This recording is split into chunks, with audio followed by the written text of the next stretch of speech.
तर युद्धाच्या अग्नीमध्ये महागाईचं तेल आता ओतलं जातंय। युद्धामुळे आंतरराष्ट्रीय बाजारात कच्चं तेल महागलंय आणि विमान इंधन दरामध्ये जवळपास 6% वाढ झालेली आहे। विमान कंपन्यांच्या नफ्यामध्ये आता घट होणार आहे आणि हवाई प्रवास हा महागण्याची शक्यता आहे। अमेरिका इस्रायलने इराणवर केलेल्या हल्ल्यामुळे युद्धाचा भडका उडालाय। या युद्धाचे परिणाम आता वेगवेगळ्या ठिकाणी जाणवू लागलेत। युद्धामुळे विमानांना लागणारं जेट इंधन हे 6% आता महाग झालंय।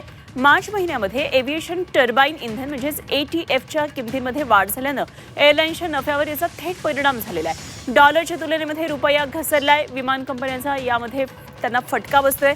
आंतरराष्ट्रीय मार्गावरची उड्डाणं रद्द झालीत आणि विमानांना मार्ग बदलावा लागल्यानं एअरलाईनचा खर्च सुद्धा आता वाढलेला आहे। तर एअरलाईनसाठी एकूण ऑपरेटिंग खर्चामध्ये याचा वाटा 30 ते 40% इतका असतो।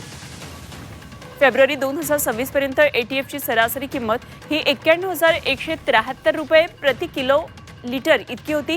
मात्र युद्धाच्या स्फोटानंतर म्हणजेच मार्च 2026 मध्ये या 6%ची वाढ होऊन ही किंमत आता 96,638 रुपये प्रति किलोवर पोहोचलेली आहे।